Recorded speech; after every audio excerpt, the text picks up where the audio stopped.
right-brained people usually have a very vivid imagination. How can they use this tool to heal from past trauma and or reduce fear? Well, the imagination can be a very powerful tool. And yes, right-brained people do a lot of things in their heads. They may have friends, non-physical friends. They may have beings that they chat with and get information from. They may have all sorts of those things going on in their minds. And if they have a good imagination, they should use it to solve problems.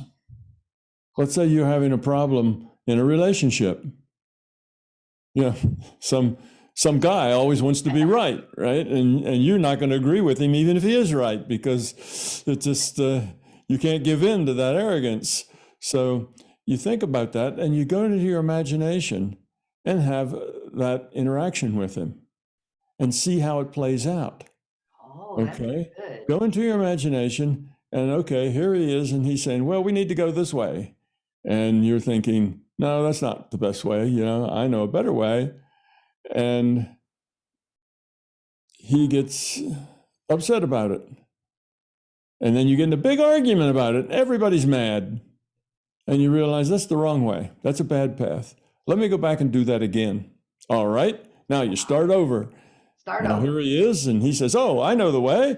And you say, okay. No big argument, no big fight. Everybody wins. Even if it takes you half an hour longer to get there. Doesn't matter. You just say, okay. So you learn something. You see, so you can go through your problems and issues, work through them, look at what's likely to happen, what you're likely to say, how you feel, and not how you would act, but how you really feel. Be authentic and see how it plays, and then say, well, how could we redo that better? Let's think of a way. What could I do better to make that? And the answer to that, what could I do to fix that, is not, I need to fix him. I need to straighten him out. And I need to just talk to him about his arrogance, because it's really getting on my nerves. That's not the right solution. Now you could mention it, but if you do mention it, sometimes you're very strong in your opinions. And that bothers me. You could say that, but not in a negative way, not in a, here's something that's wrong with you, but in a positive way. You could say things like that. And if he doesn't take it positively, then leave it alone and go, okay. If he does take it positively, then okay, maybe he'll think about that a little bit. So you can say things to people. It's not that you can't, ever present people with something that they don't want to hear. You can, but you have to do it in a positive way. And you have to and you have to do it with the idea that you're okay with it, however it comes out. If he disagrees and says, oh no, I'm never like that, instead of saying, you are too, and it's really a pain in the neck, now you've just thrown, gasoline on that fire. Right. So you need to not do that. So you can get into your imagination and do all kinds of things. Should I take this job or that job? Go into your imagination and see, okay, I'll go to that job. That job is doing some of the kind of thing, and there's the boss, and I'm going to go in there, and I'm going to interact with those people, and what's that going to be like? And where would I be 5 years from now? Or 10 years from now? Where does that job go? What am I going to learn? How am I going to grow into that job? And just in your imagination, try to walk through all the possibilities that you see. And then you'll find out that those possibilities turn on certain facts, like how nice is the boss? How effective and how pleasant is the boss going to be? Or is he going to be a dictator? That maybe is a key thing. Yes. Otherwise, things, but you go into your imagination, you'll find the thing. What about the other people? How are the other people there? Well, then when you finally go into the interview, you've been through that 5 or 6 times in your imagination. You know now exactly what you're looking for. You don't just walk in and whatever happens, happens, and you don't really think about it and don't learn much. You come in with the idea, I really want to see this boss and how he interacts with the other people, and how he interacts with me. And I want to look at the other people and see how many of those other people have smiles on their faces, and how many of them look like their mother just died, you know. You know, Right. how, you know, What's the vibe in the what's place? the vibe in the office? Vibe here. So you pick, so you pick that up, and is it a lot of happy people doing work, or is it everybody's unhappy, just turning a crank? So it focuses you into what it is you want to find and what's important. What are the key things that you need to look for? And you can get that just by going through it in your imagination first. Otherwise, you'll walk into the interview, you'll talk, and you'll go out, and you won't pick up anything because you won't really be focused on what it is you need to know. You'll just kind of do whatever comes to you, and then, you'll leave. Yeah. So the imagination is good for almost everything, for life, for almost everything you're going to do and how you're going to do it and how it might work out. And if you're going to do something and you're a little concerned that it might fail, okay, you're going to do something new in the office. You're going to present a new idea, or maybe you're going to cook a new meal, that's pretty difficult, lots of sauces and things, and you're not sure how it's going to turn out. Well, go through in your imagination, and in your imagination, let it turn out all the possibilities. Let it turn out good, great. Let it turn out not so good. Let it turn out awful. And just run through all of those things and see what the problems are and how you feel about it, and get yourself kind of acclimated to those possibilities. And then you go do it because you've already run through the possibilities. And then no matter what happens, let's say it turns out bad or even awful. Well, you've already been there and you've experienced that process, and you didn't cry and run off to your bedroom to sob. You said, oh, well, I tried, but it didn't work out too much. It didn't work out the way I wanted it to. And maybe it's because I didn't have really 3 of the ingredients. I substituted something else, and maybe that was the problem. But anyhow, you've been there, then it doesn't shock you. Otherwise, particularly if you're right brain and you go do it and it turns out badly, it's crushing. It's, oh no. Yeah. I messed this up, and now it's a big, big deal, you see, and you have to deal with it. It all slams on you all at once, and everybody's looking at you, but could you have done this, and you just feel awful. Yes. Well, if you've been there in your mind, you're prepared for that. Oh, that's so good. Because you've already gone through that in your imagination. So you're prepared for it. And as it turns out badly, you go, okay, yeah, because it's not a big crusher anymore. Right. You've been there and done that and dealt with it, you see. And if in your imagination you do cry and run off to your room to sob, then you can say, well, that probably wasn't a good thing, and you can imagine, what are all the other people saying while you're in the bedroom crying, Go back in your imagination. What are they saying? And how do they feel? Well, they feel terrible because they hurt your feelings so much that you had to run into your bedroom and cry. They feel awful. You feel awful. Everybody feels awful. It's not a good thing, so you understand all that.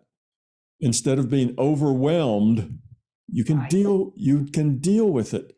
So you can use that in everything in life that you have to deal with and you're not sure of, and you don't know how that's going to go. Right. And you're stepping out there with that courage, you see. Yeah. It takes confidence. So you're stepping out there to do that.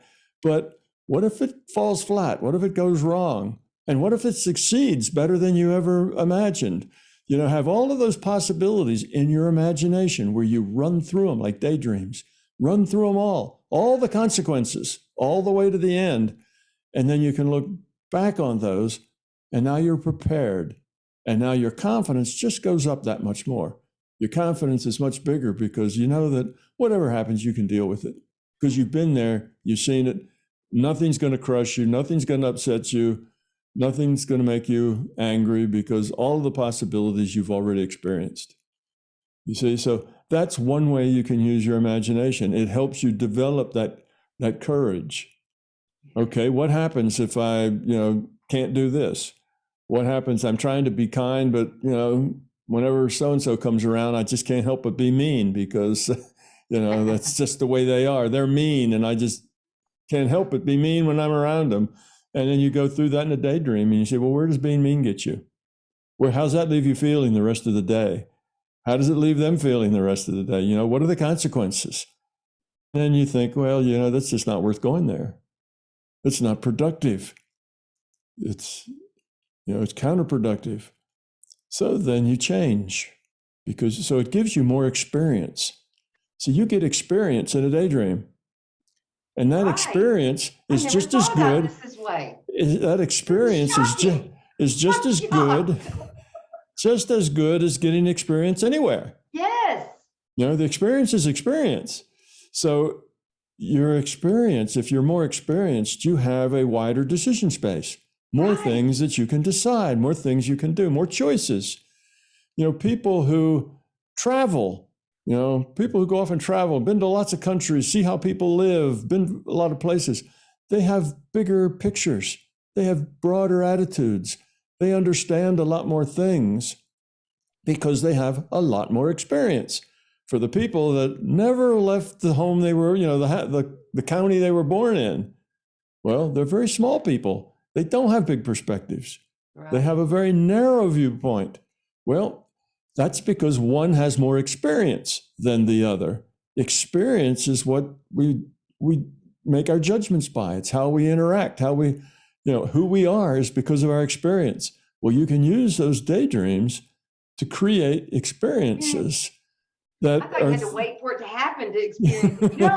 You can see his right brain, I'm just. Yeah, you can do it in your mind. So that gives you experience. So anytime you feel like you're coming up to something that's a big deal and you're not quite sure, or you're trying something new, well, go into your imagination, run through all the possibilities from the worst to the best, everything that possibly could happen, and experience it. Experience how you feel about it. Experience is equal everywhere. If you go out of body and you have experiences, if you're in a night dream and you have experiences, all those experiences are just as valuable, just as fundamental as any experience. It's not like the experiences in this reality are real and they're meaningful and the rest of it's all just junk. The rest of it is just the same as it is here. It's experience. So that's how you use your imagination. It's a very powerful thing. It's like you're creating your own little virtual reality games. What would happen if? What would happen if? And you go in and you go through every if you could think of, all the possibilities. Now, sometimes something will happen that's outside of the possibilities you thought of, but it'll still help you because you've thought of a lot of things maybe that were similar, but you didn't quite expect that. Well, the next time you will expect that. And when you do your daydreams, you'll be better at it and you'll have a wider range. But that's a way to gain experience and therefore be more sophisticated in your responses as opposed to not having experiences and being very, parochial in your responses. And then whatever emotion hits you, that's how you act, right? It's the emotion that jumps on you is the way you deal with it. And that's usually not productive. And those emotions will be completely different if you've had those sets of experiences. Right. I know exactly what you're talking about. I know because I've already been doing it with the dreams, but I didn't think about doing it with just day-to-day stuff. Yeah. Who knew? And I knew dreams were helpful. I've learned a lot. It seems like there's lessons there too. But I didn't think about creating my own scenarios. Yeah. And then coming at it from every angle, you have more data. Exactly. You have a lot more data, and your feelings now are a lot more. Whoa, explosive. Yeah, they're not explosive, right? Your feelings now are something that are within context of lots of other experience. See, that's what makes the well-traveled person more sophisticated, because they have a wide set of experiences. So that when they interact with something, they have a much more, effective response to it. They understand bigger pictures. Well, you'll understand a bigger picture if you've run through all the possibilities. Yes. Yeah, that's. But you have to be careful.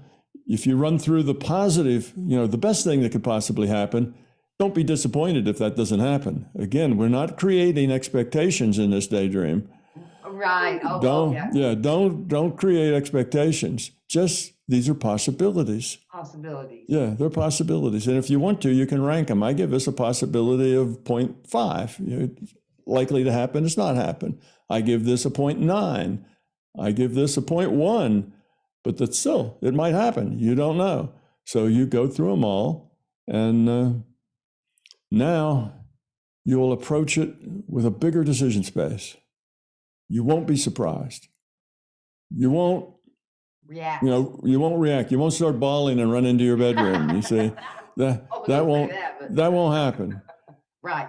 You'll deal with it in a way that is much better. So particularly for right brain people, that's a really good thing to do because they tend to deal with things more emotionally than left brain people. Left brain people tend to hide their emotions, suppress their emotions.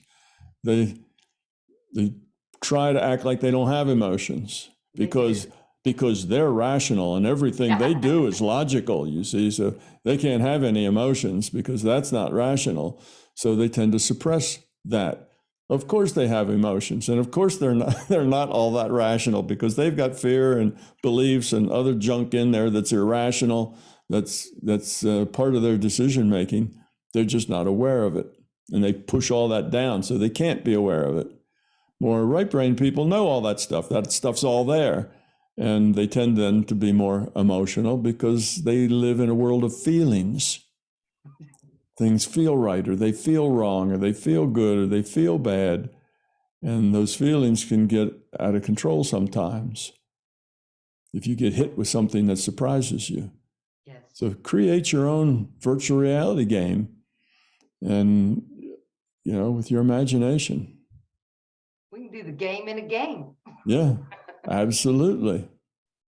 You can. That's so helpful. Yeah, I don't think I've ever actually been asked that question before, so that's a fresh one. Well, I thought, we're trying to help people, and the right brains are here in the house, and so we have a lot of things we deal with that the left brains don't. Left brain, they can be, that they push down the emotion. Well, we come across experience, and it just goes all over us, and it's like, whoa, here we are, we're in the wave, and then you're trying to interact, and it's just, you're in a wobbly boat. So I think that's going to be very helpful for a lot of people. Yeah, particularly good for right brainers because they do have good imaginations. They do have more free reign in their imaginations than left brain people. People who live out of their heads have a hard time with their imagination because they feel like they have to make up all the parts. Let's say they're imagining that they're talking with somebody, then they have to make up what they say and make up what the other person says. You see, whereas if you're right brain, you make up what you say, but the other person says whatever they do.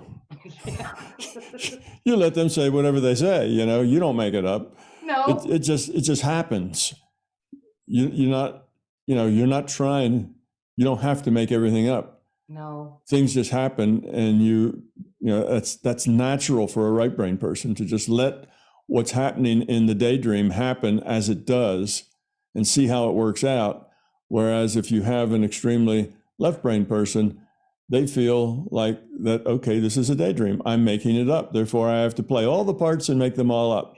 I'm gonna meet Susie in my daydream. Hi, Susie, and then you're Susie. Oh, hi, Tom. Oh, nice to meet you, Susie. Oh, yeah, nice to meet you too, Tom. And you're just making all the sides up, and it's useless. It doesn't go anywhere, you see, because it doesn't make any sense. So they think daydream, waste of time. But a right brain person, when they meet somebody, they let that person be whoever they are. Say whatever they want to say, do whatever they want to do, and then you interact with it, and they interact with you. And it's very much like being there and interacting. Being there and interacting. It's not like you are managing the outcome. You let the outcome, you see. So right brain people can do that. They're naturally good at that. So daydreams can be very, very profitable for them.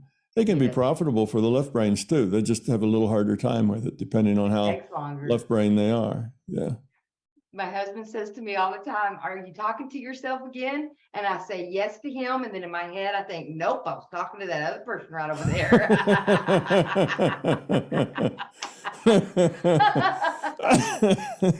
Nope, we're not talking to myself at all. You should have seen it. They were telling me all this stuff. Oh, goodness. Yeah. We can't talk about that, though. But we can here, because this is for right brains. They all know. They get it. Now, what you just said sounded to me like that's for rat brains. Well, this show is from Texas. You're in Texas, and that's the way we talk. You're right, and you're wrong. And you're wrong, or you're right, either way. So, yes, right brains become... And fixing to. All right, so that was just Texans have rat brains. Yes.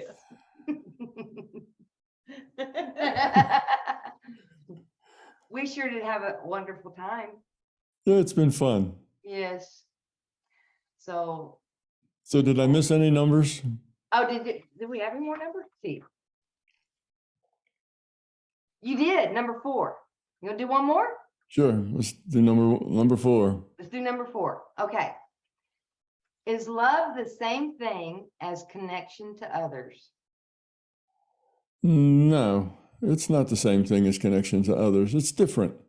Now, they can be connected because when you love somebody, you do connect to them and you care about them and you get mind-to-mind transmissions from them. You kind of understand their feelings and their thoughts and things like that. So you do connect when you are, when you love someone, but they're really two different things. You can connect to people without, loving them or not loving them. They're just people. They may be people you don't even know, maybe people you've never met, but you can connect with them and you can understand them. You can feel their feelings. You can, you can make a connection.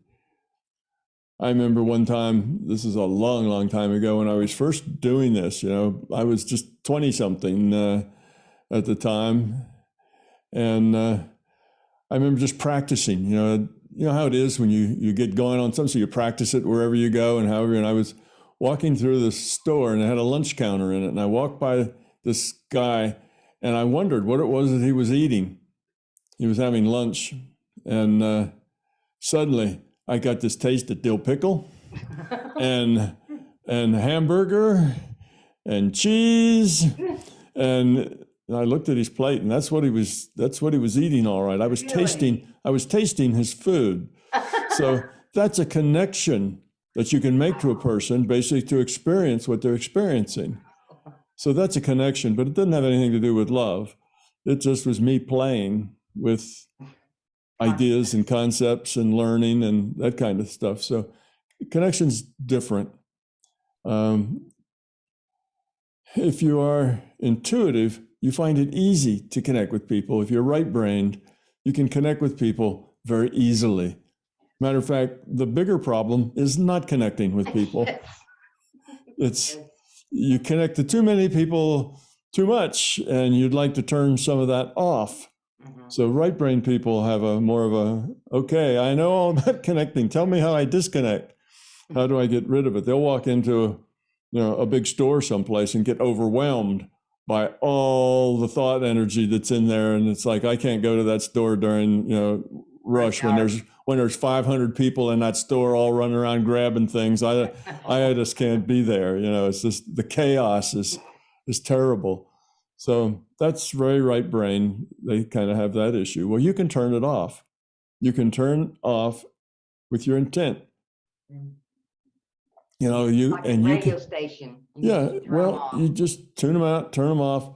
You can even do things, you can play with it because you can turn off channels based on various parameters. Like you could say, okay, you're in a store and there's 500 people in that store. It's a great big, one of these stores that, takes up 3 acres of space inside and it's noisy and it's full of people. And you don't want all that. So you can say, I only want to hear the voices of people whose birthday is today. And you'll only hear, there'll be maybe 2 or 3 or 4 voices that you'll hear. And you will hear them more clearly because it won't be such a big muddle of lots of voices. Or I only want to hear those people who have blue eyes. So you can make up the criteria you want and turn channels on and off based on criteria that you give to them. I only want to hear happy people, people who are having a good time and are happy. And you'll see it'll just change. Or you can say, I don't want to hear anybody at all. And now you're in a store that's just quiet. You don't hear anybody at all. So you can do that. You probably can't do it first time you try, but when I say you do that, you can do that. It's something that you can develop your intuition to where you just block certain things out. You just don't want to hear it. Now, people who are very left brain, they tend to be more focused. They're not just, the minds aren't everywhere. Their minds are focused very tightly on the spot. So they can go into a store like that thinking that they were going to buy a wrench, and they go in there and they find hardware and they find wrenches. They look at the wrenches, they buy what they want to buy, and they come out. And as far as they were concerned, nothing was there. Nobody was there. They didn't hear anybody. They didn't see anybody. It wasn't, if you ask them, was it busy? They could maybe remember seeing a lot of people, but did all that busyness bother you? No. They basically interact in that store like they were the only one in it because nobody else is important to them as far as what they're doing. All those people, they're just not, part of their life. Yeah, I don't mean they're more important than everybody. And that we're all important. So yeah. No, I didn't mean that. I mean that those people are not part of what they're doing. They're not part of their life. Not part of what they're doing. Okay. They're not part of they're going in there to buy a wrench, and that is their focus. And it wouldn't matter how many people are in the store as long as they could get to their wrench, and as long as there weren't too many people standing in front of the wrench bucket, and that sort of thing. Now, if they had to wait in line to get their wrench, then they'd complain about too many people in the store. But otherwise, it doesn't bother them, where an empath, a right brain person, would have a hard time just being in that place. They would turn around and walk out and say, I can't go in here now. It's just too many people. And the left brain person wouldn't understand that. And they'd say, what do you mean? We just go in, we get what we want. It's not a problem. Right. But they wouldn't understand that you just couldn't go in there because it was just too many people with too many thoughts, too many unhappy people. Yes. Too many negative thoughts going around, too much dysfunction. And that's what you don't like. So yeah, it's different between the right brainers and the left brainers. Left brainers tend to be very focused on what they're doing. That's why when that left brainer is focused on something, say watching a football game, you can talk to them and they don't even hear you. Right? Because they're focused. They're focused. You can have a conversation and they don't hear a word you say because they're focused. Everything else is shut out. Yes. Their whole reality is focused right down to that game or whatever it is else they're doing. Even if they're making a piece of toast, just don't say nothing to them until they're finished. Then they turn around and look at you, then say something. Exactly. Yes. Because they and, can. And if you expect them to not be focused, you're going to get tangled up in that. Because yes. They're focused on what they're doing. Exactly. One thing at a time. One thing at a time. Do this and then you do that. And you're focused on whatever it is you do. And that's just the way they are. So see, when they're focused like that, they can go into that busy store or they can do whatever. And they just shut the rest of it out as being meaningless. It just has no meaning for them. So they don't pay any attention to it. So it doesn't bother them. It's not a problem. They don't, it's just no problem to them at all. Whereas, yes, you can make toast and have a conversation at the same time, but some people can't. Right. Some people, it's only one or the other. Mm-hmm. And if making toast is, you have your whole focus on that, then you just don't process anything else that's going on. So you just have to wait till they're done, or you have to go up and tap them on the shoulder. And then when they turn around and say something, you can say, "Can you hear me? Are you here?"